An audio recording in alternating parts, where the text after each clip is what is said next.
जय हिंद दोस्तों, बात करेंगे अपराजिता बिल के बारे में। वेस्ट बंगाल गवर्नमेंट ने अभी रिसेंटली एक बिल पास किया है, अपराजिता वुमेन एंड चाइल्ड बिल 2024। इस बिल को तृणमूल कांग्रेस और बीजेपी दोनों ही पार्टियों ने सपोर्ट किया है। कोलकाता के आरजीकर मेडिकल कॉलेज और हॉस्पिटल में डॉक्टर के साथ में रेप और फिर मर्डर हुआ, उस घटना के तकरीबन 25 दिन बाद ये बिल आया है। इस बिल के अंदर प्रपोज करता है कैपिटल पनिशमेंट, मृत्युदंड रेपिस्ट के लिए अगर विक्टिम जो है वो उनकी मृत्यु हो जाती है या फिर वेजिटेटिव स्टेट में चली जाती हैं। इस बिल को कानून बनने के लिए अभी गवर्नर और प्रेसिडेंट का अप्रूवल रिक्वायर्ड है। तो चलिए समझते हैं इस बिल के फीचर्स। ये बिल जो है कहीं ना कहीं एम करता है to provide a safer environment for women and children, उनके लिए एक सुरक्षित वातावरण क्रिएट करना चाहता है। ऑल्सो इस बिल के अंदर प्रोविज़न है increased punishment for the rape, gang rape और रेप जिसकी वजह से विक्टिम की डेथ हो जाती है या फिर वो वेजिटेटिव स्टेट में चली जाती हैं। इसके अंदर प्रोविज़न है increased punishment for rape by a police officer और द पब्लिक सर्वेंट और manager of a home.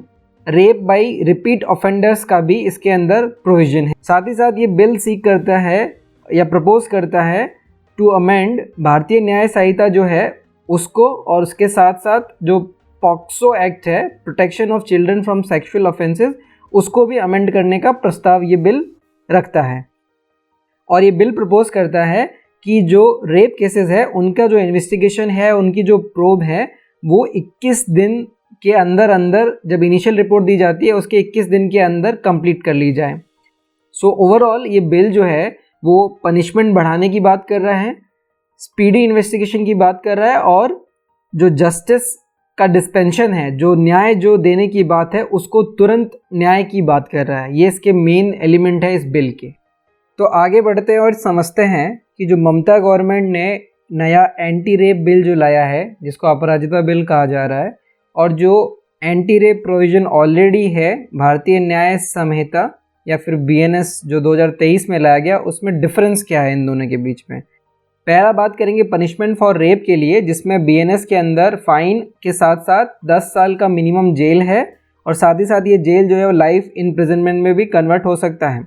Section 64 sub section 1 के अंडर ऐसा होता है। साथ ही साथ अगर कोई पब्लिक सर्वेंट या पुलिस ऑफिसर करता है तो वो सेक्शन 64(2) के अंदर भी सेम उसके अंदर सज़ा का प्रावधान है। लेकिन अपराजिता बिल है वो बोल रहा है कि फ़ाइन के साथ साथ रिग्रेस इम्प्रिजनमेंट की बात कर रहा है for the rest of the life. मतलब जो कॉन्विक्ट है उसकी जो बाकी जितनी भी लाइफ है वो फुल लाइफ जो है बेसिकली जेल के अंदर रहेगा, या फिर उसकी मृत्यु हो जाती है जेल के अंदर तब तक जेल में रहेगा अगर रेप करता है तो। ठीक है। दूसरा हम बात करेंगे पनिशमेंट फॉर रेप, अगर वो जिसकी वजह से विक्टिम की डेथ हो जाती है या फिर वो वेजिटेटिव स्टेट में चली जाती हैं। जो बीएनएस है उसके अंदर मिनिमम 20 साल की सज़ा का प्रावधान है। साथ ही साथ ये एक एक्सटेंड हो सकता है टू लाइफ इम्प्रिजनमेंट या फिर डेथ। ठीक है, ये सेक्शन 66 है बीएनएस का। अपराजिता बिल इसमें बोल रहा है कि अगर डेथ हो जाती है विक्टिम की तो इस केस में जो सज़ा है वो डेथ के साथ साथ फाइन ये होना चाहिए। पनिशमेंट फॉर गैंग रेप की हम बात करेंगे तो बीएनएस के अंदर फाइन के साथ साथ मिनिमम 20 साल की सज़ा का प्रावधान है और जो कि लाइफ इम्प्रिजनमेंट में भी चेंज हो सकता है सेक्शन 71 के अंडर। लेकिन अपराजिता बिल प्रपोज करता है कि फ़ाइन और उसके साथ साथ imprisonment for convicts natural life, मतलब पूरी ज़िंदगी जो है वो उसको, अगर वो कन्विक्ट हो जाता है तो पूरी ज़िंदगी जेल में बितानी पड़ेगी या फिर जब उसकी डेथ हो जाएगी जेल में तब तक। नेक्स्ट अगर बात करेंगे टाइम लिमिट फॉर इन्वेस्टिगेशन, तो जो बीएनएस है उसके अंदर एफआईआर लॉन्च होने के 2 महीने के अंदर अंदर उनको इन्वेस्टिगेशन करना होता है, ऐसा प्रावधान है। लेकिन अपराजिता बिल प्रपोज करता है कि एफआईआर होने के 21 दिन के अंदर विद इन 3 वीक्स जो है वो आपको इन्वेस्टिगेशन कंप्लीट करना है। ट्रायल की हम बात करेंगे तो ट्रायल के लिए जो बीएनएस है उसके अंदर 2 महीने का समय दिया गया है। लेकिन अपराजिता बिल प्रपोज करता है कि विद इन 30 डेज जो है वो आपको ट्रायल कंप्लीट कर लेना है, मतलब स्पीडी ट्रायल की बात कर रहा है। तो इसी के साथ हमने एक कंपैरिजन समझा कि जो एग्जिस्टिंग भारतीय न्याय संहिता जो बीएनएस है उसके अंदर रेप प्रोविजंस क्या हैं, और साथ ही साथ जो अपराजिता बिल नया या बंगाल बिल जो इंट्रोड्यूस हुआ है उसकी प्रोविजंस में क्या डिफरेंस है। अब एक क्वेश्चन ये है कि क्या अपराजिता बिल या फिर जो बंगाल बिल है ये कानून बन सकता है। तो अपराजिता जो एंटी रेप बिल है ये क्या ओवरराइड कर सकता है भारतीय न्याय संहिता बीएनएस या to impose the capital punishment, ये एक बहुत बड़ा सवाल है। और जो क्रिमिनल लॉ है बेसिकली ये कंकरेंट लिस्ट में फॉल करता है। कंकरेंट लिस्ट में फॉल करने का मतलब है कि इसके ऊपर स्टेट और सेंटर दोनों जो है वो कानून बना सकते हैं। और अपराजिता जो एंटी रेप बिल है इसको बंगाल गवर्नमेंट ने तो अप्रूव कर दिया है, लेकिन इसको अभी बंगाल गवर्नर और फिर प्रेसिडेंट ऑफ इंडिया से अप्रूवल चाहिए होगा, तब जाके ये कानून बन सकता है। तो आगे बात करेंगे प्रेसिडेंट्स असेंट की। तो कोई भी अमेंडमेंट अगर किसी भी कंकरेंट लिस्ट के किसी बिल पे अगर कोई स्टेट प्रपोज करता है, पेनल्टी अगर वो डिफ़र करती है किसी सेंटर के लॉ से बेसिकली, तो जैसे कि फॉर एग्जांपल इस केस में भारतीय न्याय संहिता या बीएनएस में बीएनएस से डिफ़र करता है या फिर बीएनएसएस से, भारतीय नागरिक सुरक्षा संहिता से अगर डिफ़र करता है, तो इन सब केसेस में आर्टिकल 254(2) ऑफ द कॉन्स्टिट्यूशन के अकॉर्डिंग राष्ट्रपति का अप्रूवल रिक्वायर्ड होता है स्टेट गवर्नमेंट के बिल को लॉ बनने के लिए। और अगर ऐसा होता है, प्रेसिडेंट का अप्रूवल मिलता है, तो वो जो स्टेट का बिल है वो ओवरराइड कर जाता है सेंटर के बिल से, ठीक है।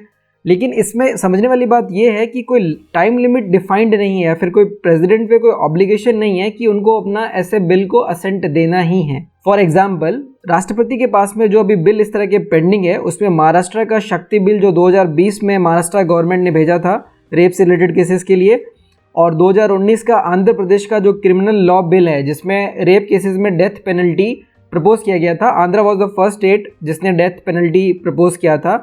ये दोनों ही बिल जो है अभी प्रेसिडेंट के पास पेंडिंग है और दोनों को अभी तक असेंट नहीं मिला है। तो ये समझने वाली बात है कि जब तक प्रेसिडेंट का असेंट नहीं मिलेगा तब तक बंगाल बिल या अपराजिता बिल जो है वो कानून नहीं बन सकता।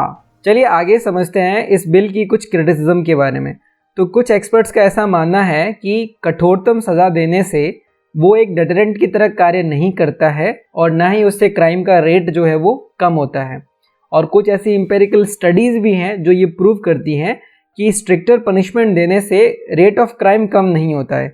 साथ ही साथ हमारे पास में स्ट्रिंजेंट कानून है, लेकिन जो नीड ऑफ द आवर है, जो करना चाहिए हमें, वो हमें ध्यान देना चाहिए इफ़ेक्टिव इम्प्लीमेंटेशन के ऊपर। जो कठोरतम सज़ा का प्रावधान ऑलरेडी है उसमें इम्प्लीमेंटेशन पे ध्यान देने की आवश्यकता है।